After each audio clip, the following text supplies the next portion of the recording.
Actually thumbnail में पढ़ते वक्त आपने सोचा होगा कि नहीं कोई गिमिक है, कोई ऐसी कहानी है, रेस्टोरेंट खोल के कोई करोड़पति कैसे बन सकता है।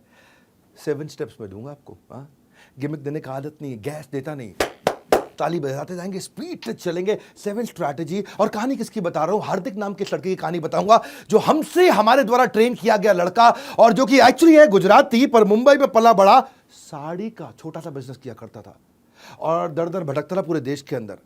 खाने को बढ़िया चीज जब उसको नहीं मिलती थी तो उसको पैसे नहीं थे, तो महंगा खाना खा नहीं सकते थे, और सस्ता खाते थे तो तबीयत खराब हो जाती थी। तो बड़ा चक्कर हो गया। हाइजीनिक होगा तो अफोर्डेबल नहीं होगा। हाइजीनिक क्या होटल में मिल रहा, हाइजीनिक का साफ सुथरा है, लेकिन अफोर्डेबल नहीं है, जेब पे भारी है। और अगर अफोर्डेबल है, सस्ता है, तो हेल्दी नहीं है, हाइजीनिक नहीं है। मार्केट में बड़ा गैप था। इसने रोड साइड ठेले के साथ शुरुआत करी 2016 के अंदर। इनिशियल इन्वेस्टमेंट 50,000 रुपए का एक ऐसा रेस्टोरेंट बनाया जिसमें आज तो खैर 40 ऑपरेटिंग आउटलेट है, 40 रेस्टोरेंट बन चुके हैं। अब इसी साल के अंदर अंदर 100 हो जाएंगे। 20 लाख बर्गर हर साल बेच रहे हैं, 10 लाख सैंडविच हर साल बेच रहे हैं, 3 लाख पास्ता हर साल बेच रहे हैं। बाद में पार्थ मेहता भी जो साथ में प्रोफेशनल शेफ, उसको ऐड किया। वैभव पटेल फाइनेंस का एक्सपर्ट ऐड किया। अभी 3 लोग मिलकर के चला रहे हैं। आगे कहानी 7 स्ट्रैटेजी में चलेगी रेस्टोरेंट इंडस्ट्री में। अच्छा, आपको भी बहुत सीखने को मिलेगा, हर इंडस्ट्री वाले को सीखने को बहुत मिलने वाला है। 7 स्टेप पूरे के पूरे मेरे साथ देखना। पहला चीज, आज तक तो खैर मैं जो कंटेंट दे रहा हूं पहले कभी नहीं बताया, सब यूनिक नई स्ट्रैटेजीज, हमारे द्वारा ही ट्रेन किया गया पार्टिसिपेंट है हमारा। पहला चीज, high table rotation. High table rotation का मतलब क्या होता है? Fast table turn around. Fast table turn around का मतलब क्या होता है? एक रेस्टोरेंट है, समझो 200 स्क्वायर फीट का रेस्टोरेंट है, वहां पे आप इतना समझ लो कि वहां पे 10 टेबल रखी हैं और लोग डिनर के लिए आ रहे हैं, जा रहे हैं, आ रहे हैं, जा रहे हैं। अगर वहां पे 40 पार्टी आई और 10 टेबल पे बैठी, तो 40 पार्टी डिवाइड बाय 10 टेबल, मतलब टेबल टर्न अराउंड हो गया 4। इमेजिन करो किसी तरह कुछ ऐसा कर दूं कि मैं उतने ही 4 घंटे के अंदर एक टेबल पे 4 बार घूमा, वही टेबल अगर 8 बार घूम जाए, यानी कि उसी टेबल पे मैं उन्हीं 4 घंटे में 80 लोगों को खाना खिला दूं। अभी 40 को खिलाया, मेरा टर्नओवर डबल हो जाएगा, उसी शाम को टर्नओवर डबल हो जाएगा। इसको बोलते हैं टेबल टर्न अराउंड टाइम। क्योंकि अगर टेबल टर्न अराउंड टाइम कम हुआ, लोग आए, बैठे, ऑर्डर किया, आराम से खाए, धीरे धीरे आ रहा है, धीरे धीरे जा रहा है, फिर लास्ट में हाथ वाथ धोया, सौंफ खाया और 2-4 गप मारी, फिर निकले। अरे ऐसा करोगे तो एक शाम पे एक टेबल पे एक ही डिनर निकलेगा। तो ये मेन गेम चेंजर होता है। ये कैसे किया जाता है? इसके बहुत तरीके होते हैं। एक तो अपने मेन्यू साइज को लिमिट कर दो। ये नहीं कि जिसका मन कर रहा है जो ऑर्डर किए जा रहा है जी, है तुम आगरा से कोई मुगले आजम की कोई खीर बना के ले आओ। कैटेगरी बेस्ड मेन्यू रखो ताकि जो चीज़ पहले से ही काफ़ी हद तक रेडी हो।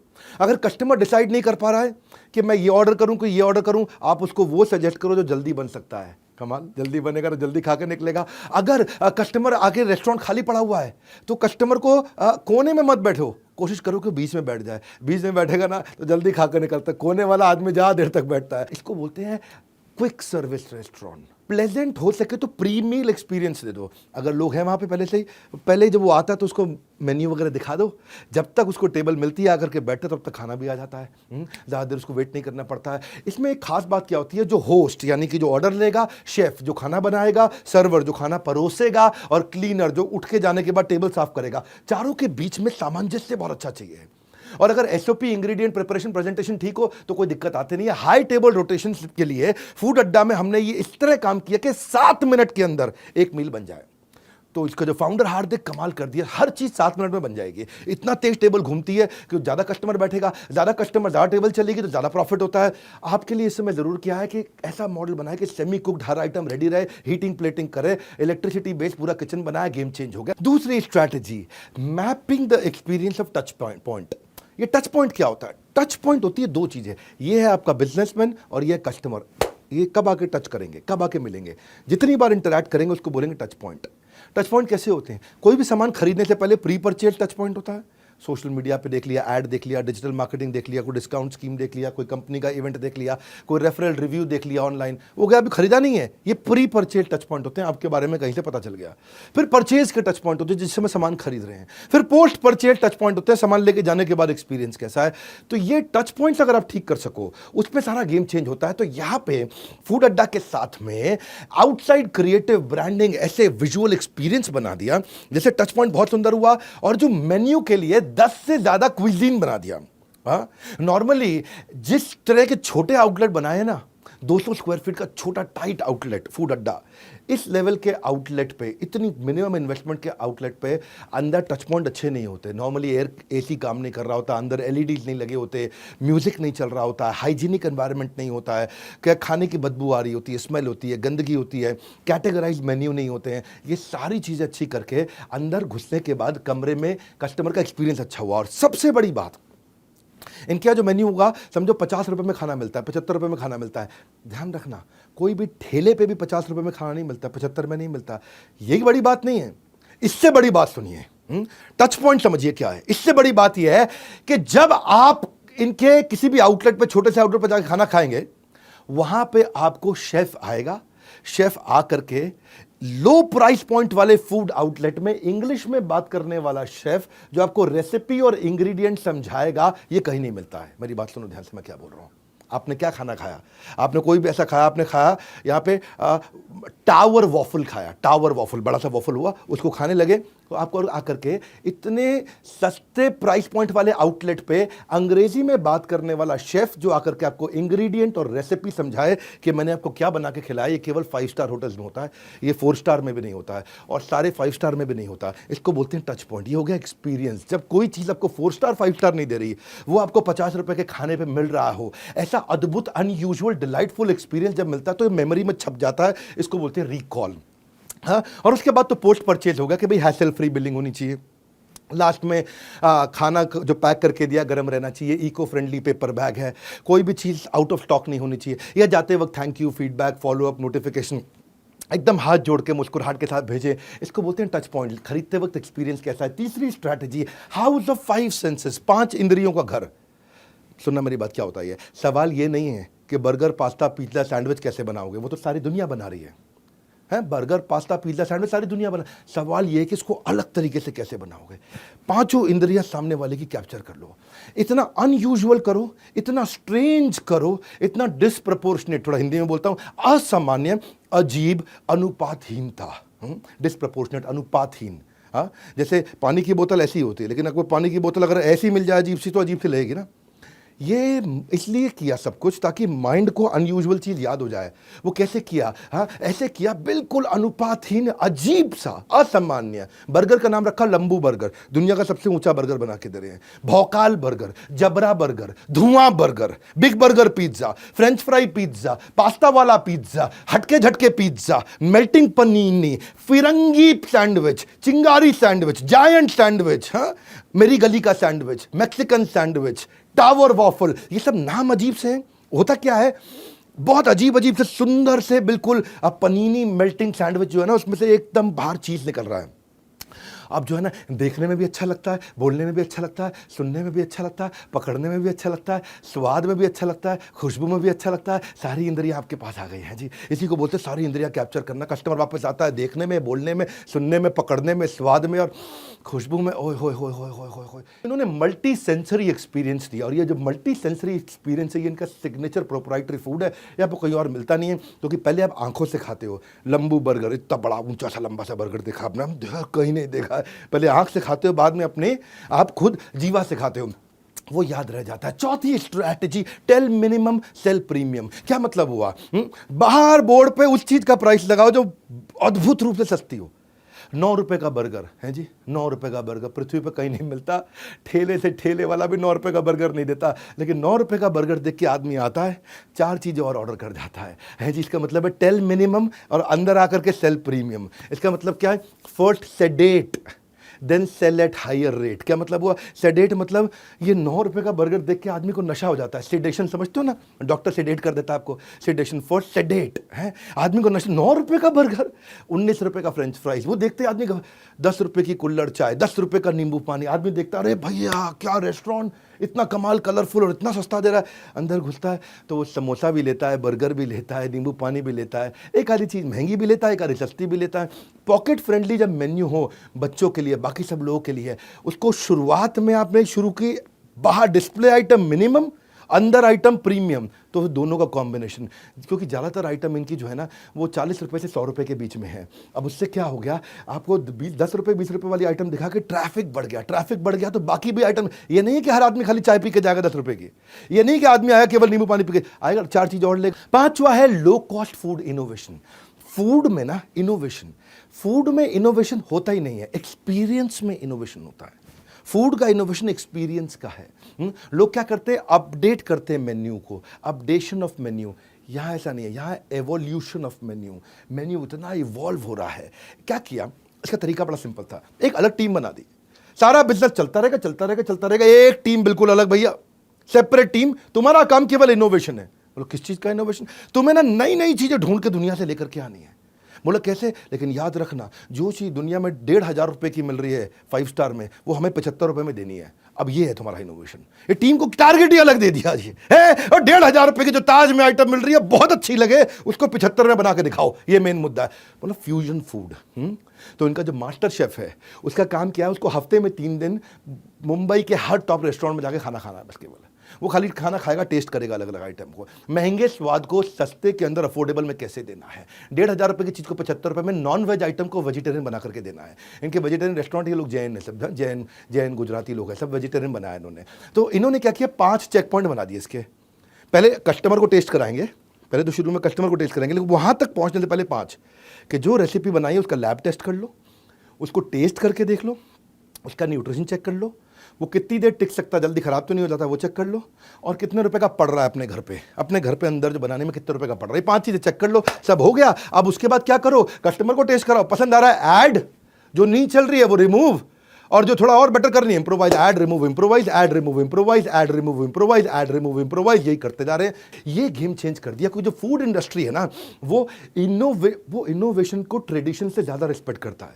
आप कितने ट्रेडिशनल क्यों ना हो, खाने में अगर इनोवेशन आ जाए तो लोग कहते हैं अरे वाह, ऐसी चीज़ जो मैंने कभी देखी नहीं थी, जो कभी पता ही नहीं थी मुझे। हाँ, इसको बोलते हैं फूड का इनोवेशन। ऐसे ही हमने भी क्या किया, यूजर जनरेटेड कंटेंट पे इनोवेशन किया। मैं बड़ा बिजनेस की बात कर रहा हूं, थोड़ा 1 मिनट अपनी बात करूंगा, 1 मिनट क्या बल्कि 10-15 सेकंड में आपको एक खास बात बताने जा रहा हूं। आजकल आप रील्स देखते हो ना इंस्टाग्राम पे, उसमें डेटा जल्दी खत्म होता है।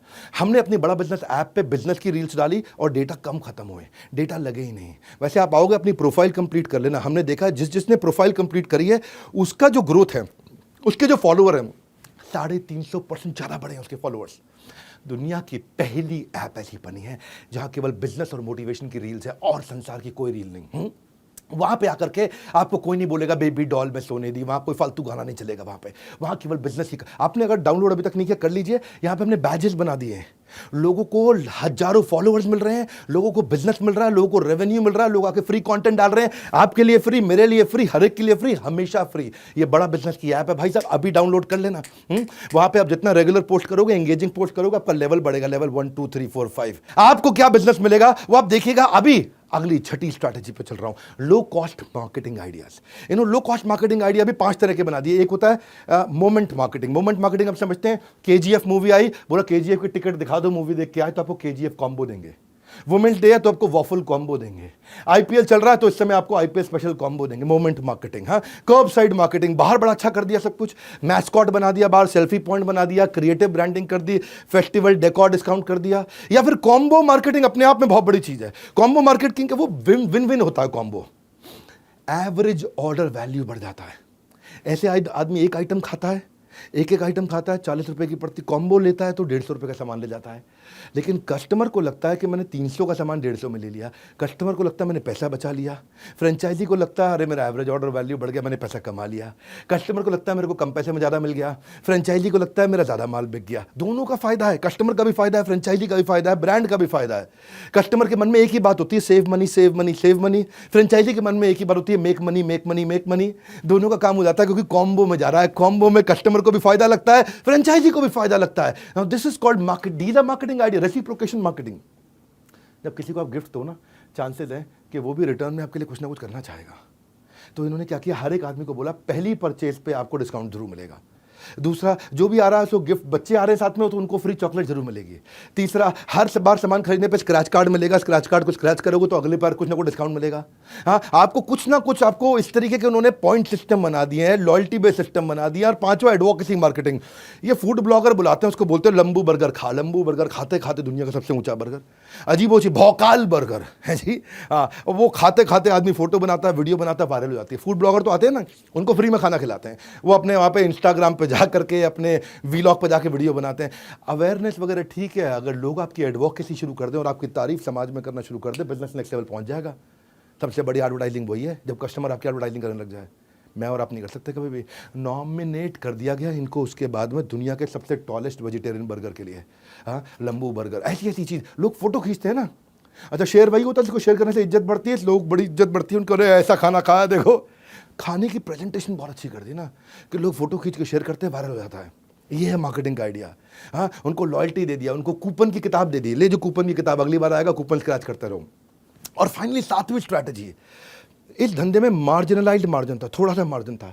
इंटेलिजेंटली धंधा बिल्ड किया, हमारे से ट्रेनिंग अटेंड किया, लगातार हमसे ट्रेनिंग अटेंड कर रहे हैं, हमारे पार्टिसिपेंट है इसलिए जम के तारीफ कर रहा हूँ। इतने से मार्जिन को मैक्सिमाइज मार्जिन किया। जानना चाहते हैं कैसे? फूड अड्डा की अपनी मोबाइल ऐप बना दी। अब आपको जोमेटो पे, स्विगी पे डिपेंडेंसी नहीं है, तो जोमेटो और स्विगी को मोटा कमीशन चलाता था वो नहीं जा रहा है। कस्टमर का डेटा मेरे पास आ गया, उस कस्टमर को मैं वापस बुला लेता हूँ। अगला, डिजिटलाइज्ड इन्वेंट्री मैनेजमेंट कर दिया। उसका फायदा क्या है? जब इन्वेंट्री पहले ही पता चल गई, एक रेस्टोरेंट है, रेस्टोरेंट के पास चटनी पड़ी है कि पैटी पड़ी है, चटनी खत्म है कि पैटी खत्म है, ब्रेड पड़ी है कि चीज़ पड़ी है, सॉस खत्म है कि नहीं खत्म है, पता ही नहीं। लेकिन अगर सब कुछ टेक्नोलॉजी पे ला दिया तो आपकी वेस्टेज कैलकुलेट हो गई। हाँ, सामान वेस्ट नहीं होगा, स्टॉक मिसप्लेस नहीं होगा, स्टॉक चोरी नहीं होगा, ऑप्टिमम स्टॉक रहेगा, स्टॉक रिप्लेस होगा। नहीं तो वो क्या रहता है, एक्सपायर हो रही है, जो चीज़ पड़ी वो पड़ी पड़ी एक्सपायर हो रही है। अब 400 रुपये की आइटम अगर मेरे 100 आउटलेट पे पड़ी हुई है, 400 रुपये की आइटम, मेरा 40,000 रुपये का माल हर महीने एक्सपायर हो रहा है। छोटी छोटी चीज़ें पैसे बचाती हैं। हाँ, तो उन्होंने क्या किया, अपना इन्वेंट्री मैनेजमेंट करने से कोई भी चीज़ की वेस्टेज खत्म कर दी। दूसरा, क्या होता है ना, खाने की आइटम जल्दी एक्सपायर होती है तो आपको ध्यान रखना पड़ता है कि नहीं है। अब लेट्यूस है, सॉस है, चीज़ है, हर्ब्स है, कॉन्डिमेंट है, तुरंत एक्सपायर होते हैं। पर मेन्यू ऐसा बनाया कि वही लेट्यूस बर्गर में भी जाता है, सैंडविच में भी जाता है, 4 और चीज़ में जाता है। वही सॉस बर्गर में भी जाती है, पास्ता में भी जाती है, सैंडविच में भी जाती है, 4 और चीज़ में जाती है। वही चीज़ बर्गर में, सैंडविच में, पास्ता में, कहीं और चीज़ में भी जाएगा। वही हर्ब्स, कॉन्डिमेंट सब में। ये लीनियर नहीं है। सिस्टम ऐसा बनाया कि एक रॉ मटेरियल जो है मल्टीपल डिशेज में कंज्यूम हो रहा है, तो वो रॉ मटेरियल खराब होएगा ही नहीं, क्योंकि वही रॉ मटेरियल जो है, वही चीज जो है अभी कम से कम मेरी 52 आइटम में लग रहा है, वही वाली सॉस है मेरी कम से कम 42 आइटम में लग रही है, सामान खराब नहीं होता, वेस्ट नहीं होता है कि नहीं। तो वही सामान लग जाता है बहुत जगह। तो मेन्यू को इंटेलिजेंटली परम्यूटेशन कॉम्बिनेशन में बनाया, मिनिमम वेस्टेज, तो फूड कॉस्ट आपकी बच गई, मार्जिन बच गया, आपने कमा लिया, इसे मैक्सिमाइज किया। लॉजिस्टिक्स जो धंधे में है ना, लोग पकड़ नहीं पाते। सामान डिलीवर करना क्या मतलब होता है इसका? Store to store, door to door, corner to corner, hygienic condition में, लॉन्गर शेल्फ लाइफ में सामान पहुंचा नहीं पाते लोग, इसलिए क्या करते हैं, लोकल वेंडर से खरीदना पड़ता है। अब लोकल वेंडर से पड़ता है महंगा। लॉजिस्टिक्स कर दिया क्रैक, एक्यूरेटली, राइट टाइम पे, consistently, every time, efficiently, with in the timeline. बस ये क्रैक हुआ, गेम चेंज हो गया। सप्लाई चेन गेम चेंज होने से क्या हो गया, टाइमलाइन, इससे कॉस्ट बहुत बच गई। कॉस्ट कैसे बची? ऐसे कॉस्ट बची कि आप लोकल वेंडर से लेना पड़ता था, महंगा पड़ता, अब बाहर से आ रहा है, सस्ते में सामान आ रहा है, टाइम से पहुंच रहा है। अच्छा, इसके अलावा एक फ्रेंचाइजी को बेचारे को लीगल सपोर्ट, जीएसटी का लीगल असिस्टेंस, लाइसेंसेज वगैरह रेस्टोरेंट के लेने पड़ते हैं, वो भी सब लेके दे दी, कॉस्ट बचा दी। फाइनली ये जो कोई सॉस वगैरह भी ले रहे हैं, जो चीज़ वगैरह भी ले रहे हैं, सब कुछ ले रहे हैं, ये क्या कर रहे हैं, ये डीलर, डिस्ट्रीब्यूटर, रिटेलर से नहीं लेते, सीधा कॉर्पोरेट से ले लिया। सीधा कॉर्पोरेट से ले लिया तो बल्क में अंदर ट्रक के ट्रक चीज़ आ रहे हैं, ट्रक के ट्रक भर के सॉस आ रही है, ट्रक के ट्रक भर के क्रीम आ रहे हैं। तो उससे क्या फायदा हो रहा है, सस्ता मिल रहा है, पूरे देश में सबसे सस्ता मिल रहा है, उससे अपना पैसा बचा लिया, है कि नहीं है। जगह जगह पैसा बचाने की, और इतना इंटेलिजेंटली बनाया कि 200 स्क्वायर फीट में रेस्टोरेंट चल जाता है। 200 स्क्वायर फीट बहुत छोटा होता है, उसका रेंटल कम हो गया तो पैसा बच जाता है। स्ट्रीट फ्रेंडली लेते हैं, हाई स्ट्रीट पे लेते हैं जहाँ ज़्यादा फुटफॉल आता है, तो उसको कम कैपिटल इन्वेस्टमेंट है, आरओआई बढ़ गया अपने आप में। और मेन इनका मुद्दा क्या है, जो उनका मास्टर शेफ है वो हर नए फ्रेंचाइजी के पास 100 दिन के लिए जाता है। तो क्रिटिकल रिपीटेबल बन जाता है। जो आइटम 1,500 में बनती है वो 75 में बनने लग जाती है। हाँ, तो ट्रेनिंग सपोर्ट है इनका बहुत बढ़िया, पूरे सब चीज़ों के SOP मैनुअल बन चुके हैं। ये तो है इनका। आज मैंने आपको 60 स्टेप्स के अंदर ऐसा तरीका बताया जिससे आप रेस्टोरेंट इंडस्ट्री में भी करोड़पति बन सकते हैं। इनकी फ्रेंचाइजी लेनी हो तो इनसे बात करना, लेकिन अगर बड़ा बिजनेस की फ्रेंचाइजी लेनी हो तो मेरी आंखों में डॉलर के साइन बड़े बड़े आ जाते हैं, डॉलर के साइन। क्योंकि पता है, मैंने कई बार बोला है कि IBC एक ऐसा मॉडल है जिसको IBC बनना तो भी IBC बने, नहीं बनना तो भी बने, क्योंकि हम इसको ट्रेनिंग इतना दे देते हैं कि कोई भी अपना धंधा कर लो, एक बार IBC जरूर बन जाना। क्योंकि इस बार हमने एक नया रेवोल्यूशन लेकर के आए 2 साल के बाद। न्यू हायर इंडक्शन ट्रेनिंग जो IBC की हो रही है वो हम अब अपने कॉर्पोरेट ऑफिस में करेंगे। तालियां तालियां तालियां, हाँ भयंकर तालियां, क्योंकि हर IBC जो हमारे यहाँ ज्वाइन कर रहा है वो आएगा और मेरी टॉप मैनेजमेंट के साथ आकर के अटेंड करेगा ट्रेनिंग। उसमें मैं भी रहूंगा। मैं हर बैच में नहीं होऊंगा, आप वैसे पता कर लेना अगर आप IBC बन रहे हो कि विवेक सर कौन से बैच में आ रहे हैं, मैं उसी में आऊँगा। विवेक सर कौन से बैच में आ रहे हैं तो आप उसमें आओगे तो मेरी भी ट्रेनिंग अटेंड कर लोगे। आप हेड ऑफिस में आकर के देखना, इतना बड़ा इंफ्रास्ट्रक्चर है, इतने सैकड़ों लोग हमारे साथ में काम करते हैं। आकर के देखोगे आप IBC बनने के बाद। आप हमारे साथ डायरेक्ट बनना हो, बोर्डलाइन नंबर पे फ़ोन करके बन सकते हो, या देश में किसी भी फ्रेंचाइजी के पास जाकर के बन सकते हो। हमने ऑन बोर्डिंग और हैंड होल्डिंग दोनों में रेवोल्यूशन ला दिया है, चेंज कर दिया। क्योंकि अब डिजिटल का ज़माना पूरी तरह नहीं रहा, अब दोनों का कॉम्बिनेशन हो गया, फिजिकल भी डिजिटल भी। 3 दिन की ट्रेनिंग आप मेरे साथ आकर के हेड ऑफिस में लोगे। प्रोडक्ट रेंज हमारी बहुत बड़ी हो चुकी है, 1,000 रुपये से लेकर के 2 लाख रुपये तक के बहुत तरह के प्रोडक्ट आ गए हैं। तो ये जो इंपॉर्टेंट अनाउंसमेंट है, BB जूनियर लॉन्च हो चुका है, इन सब के बारे में पता कर सकते हो बोर्ड लाइन नंबर पे, या हमारे किसी भी फ्रेंचाइजी के पास चले जाओ, किसी भी ऑफिस में फिजिकली जाकर के पता कर लेना। मैं आपको बता रहा हूँ, हमारा काम है रियल बिजनेस। मैंने 7 स्ट्रैटेजी आपको दी, ये बहुत काम आएंगी लोगों को। और जो मैंने अपने बारे में बताया उसके लिए आप फोन करके पता कर सकते हो। फाइनली बोल्ट के नंबर 1 एंटरप्रेन्योरियल यूट्यूब चैनल पे आने के लिए, वीडियो को लाइक और सब्सक्राइब करने और करवाने के लिए, वीडियो को सब लोगों तक पहुंचाने के लिए आप सबका हृदय की गहराई से प्रेमपूर्वक बहुत बहुत धन्यवाद। कमेंट बॉक्स में जरूर आकर के देखूंगा आपको क्या फीडबैक रहा। अगला वीडियो किस टॉपिक पे देखेंगे।